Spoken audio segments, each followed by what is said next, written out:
दरअसल में पूरी तरह से मैं दोहरा रहा हूं, भारत के लोकतंत्र का अपहरण है ये चुनाव, टोटल फ्रॉड है, झूठा है। आम दल अगर संघर्ष करते हैं सड़कों पर रात दिन, अपने लोग गोलबंद करते हैं रात दिन, अपने लोग सामाजिक जागरूकता पैदा करते हैं, तब तो लड़ पाएंगे। लेकिन केवल कहिए कि चुनावी राजनीति गठजोड़ कर लें तो उससे ऊपरी तौर से नेता गड़बड़ कर लेंगे, लेकिन जो कतारें हैं, जो नीचे रोज रात दिन काम करते हैं, उनकी एकता नहीं बन पाएगी। एकता इनको गैर राजनीतिक भी बनानी पड़ेगी और जो सामाजिक रूप से जागरूकता पैदा करेगी वही अपनी राजनीति को टिका पाएगी, बचा पाएगी। जी। डॉक्टर आरजेपी चरवाहा उर्फ डॉक्टर कमल उसनी के नाम से जो फेमस हैं, किसान आंदोलन हो, चाहे बौद्धों का आंदोलन हो, चाहे रेलवे कर्मचारियों का मामला हो, तमाम मुद्दों को लेकर सर हमेशा आंदोलित रहते हैं। सर से बात करेंगे बिहार चुनाव को लेकर। काफ़ी बिहार चुनाव में सर का दौरा भी रहा है, बिहार चुनाव में काफ़ी बार ये गए, वहाँ पर ज़मीनी हकीकत को देख कर आए। सर जिस तरह कहा जाता था, जो सोशल मीडिया पर या इलेक्ट्रॉनिक मीडिया पर जो खबरें आ रही थी कि विपक्ष के पास बहुत बड़े पैमाने पे वोट जाते हुए नजर रहा था, लेकिन जो आंकड़े आए, जो चुनाव की काउंटिंग हुई, उसके बाद जो आंकड़े निकल के आए, विपक्ष एकदम सिमटता हुआ नजर आ रहा है। क्या कहेंगे सर आप? ये चुनाव नहीं है, ये जनादेश नहीं है, एक किचुआ का ज्ञानादेश है। यानी केंद्रीय चुनाव आयोग द्वारा जो ज्ञानेश कुमार हैं, ये लोकतंत्र का अपहरण है, ये संविधान का उल्लंघन है, ये चुनाव पूरी तरह से गलत है। ये जनता का एक तरह से जो जनता का जनमत है उसका अपमान है।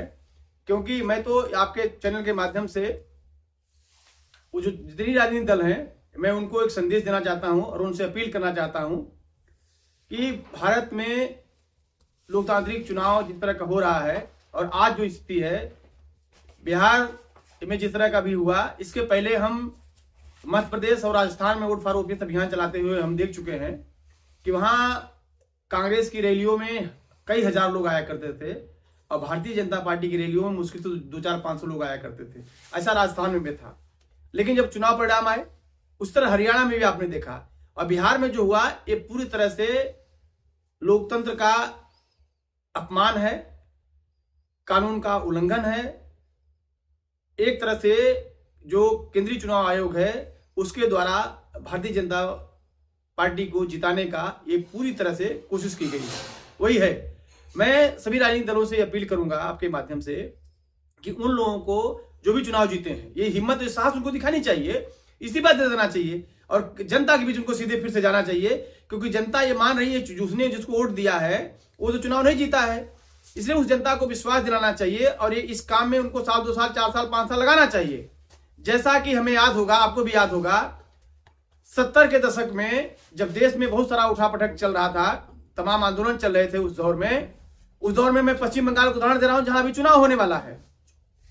आप देखिए वहां 69 में एक सरकार थी, भंग कर दी गई। 71 में चुनाव हुआ, 71 चुनाव में सीपीएम को 113 सीट मिली थी, उसके विधायक जीते हुए थे, लेकिन फिर वो भंग कर दिया गया। 71 में चुनाव हुआ, इतना ज्यादा वहां उस समय कड़ाई की गई कि जो चुनाव लड़ रहे थे लोग वो जा नहीं पा रहे थे।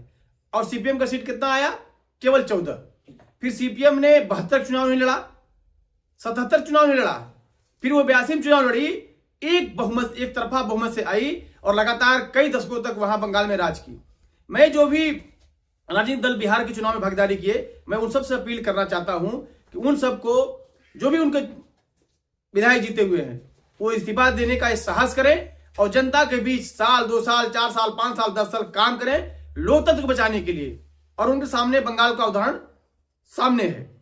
दूसरा, कई साथी लोग कह रहे थे और मैं जिससे सहमत नहीं हूं कि जनता ही गड़बड़ है। बिल्कुल गलत बात है। जनता के विवेक को हमेशा मैं सैल्यूट करता था, हमेशा सैल्यूट करता हूं। आप देखिए किस तरह रामगढ़ में, बिहार के कैमूर में, भभुआ में, किस तरह रामगढ़ में हुआ।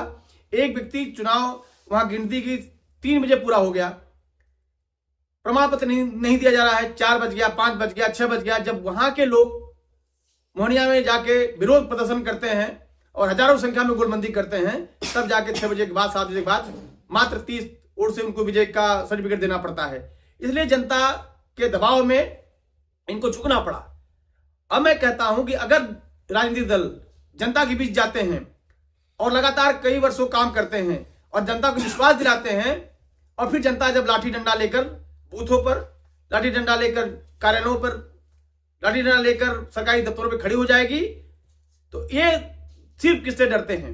ये तमाम बंदूक, गोला, तोप, तलवार के बाद डरते ही किससे हैं? जनता से डरते हैं। और जनता जब लड़ने को तैयार हो जाएगी तो इनको हारी मानना पड़ेगा।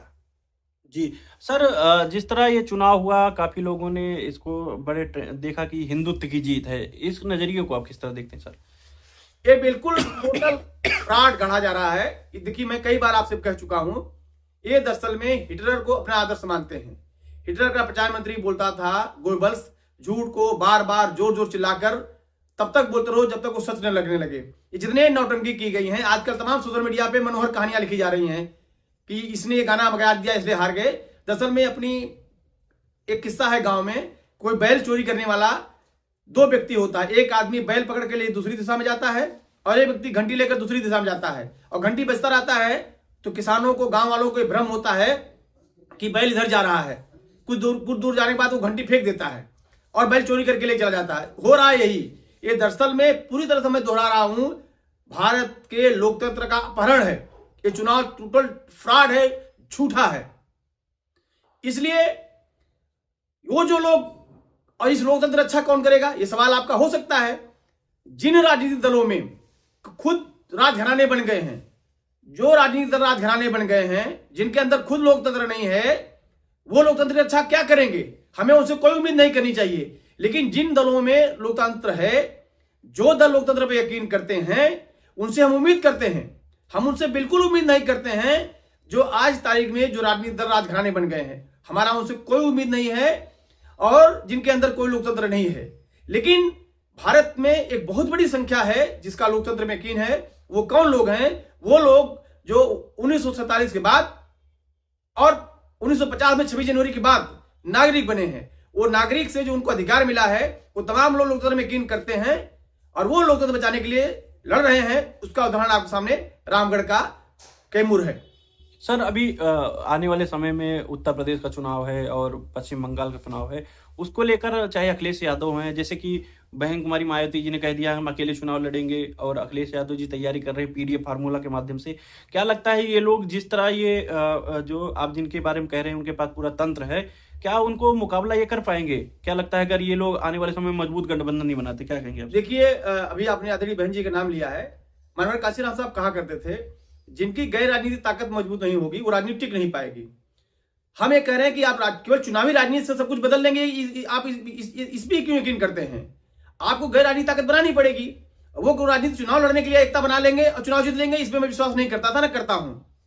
कोई राजनीति चुनाव लड़ने के लिए आप एकता बना लेंगे। भाई, जो बहुजन पार्टी विचारधारा है, जो समाजवादी पार्टी विचारधारा है, उसके अंदर आप एकता बना पैदा करिए, और रात दिन उठना बैठना, खाना पीना, सोना, संवाद में तब कम से कम बात आए। कोई चुनाव लड़ने के लिए राजनीतिक एकता बनाएंगे तो वो टिक नहीं पाएगी। आपको एक सामाजिक एकता बनानी पड़ेगी जो संघर्ष से, आंदोलन से आती है। आपको जो मुद्दे इस समय लोगों की हत्याएं हो रही हैं, लोगों के जो है मूत्र छिड़के जा रहे हैं, लोगों की बलात्कार हो रहे हैं, लोगों को रोजगार छीने जा रहे हैं, लोगों को नौकरियां खत्म की जा रही हैं, लोगों को पुरानी जो बुढ़ापे का सारा पुरानी पेंशन थी खत्म कर दी गई है। आप ये तमाम जो सामाजिक मुद्दे हैं जिनसे जो रात दिन जिससे लोग जूझ रहे हैं, दवाई लोग नहीं मिल रही है, पढ़ाई लोगों की नहीं मिल पा रही है, लोगों की बहन बेटियां सुरक्षित नहीं है। अगर इन मुद्दों पे एकता बनाकर लोग लड़ें, जो लोग भी हैं, जिन दलों का नाम ले रहे हैं, वो तमाम दल अगर संघर्ष करते हैं सड़कों पर रात दिन, अपने लोग गोलबंद करते हैं रात दिन, अपने लोग सामाजिक जागरूकता पैदा करते हैं, तब तो लड़ पाएंगे। लेकिन केवल कहिए कि चुनावी राजनीति गठजोड़ कर लें तो उससे ऊपरी तौर से नेता गड़बड़ कर लेंगे, लेकिन जो कतारें हैं, जो नीचे रोज रात दिन काम करते हैं, उनकी एकता नहीं बन पाएगी। एकता इनको गैर राजनीतिक भी बनानी पड़ेगी, और जो सामाजिक रूप से जागरूकता पैदा करेगी वही आपकी राजनीति को टिका पाएगी, बचा पाएगी। जी, बहुत बहुत धन्यवाद सर। शुक्रिया। जय भीम।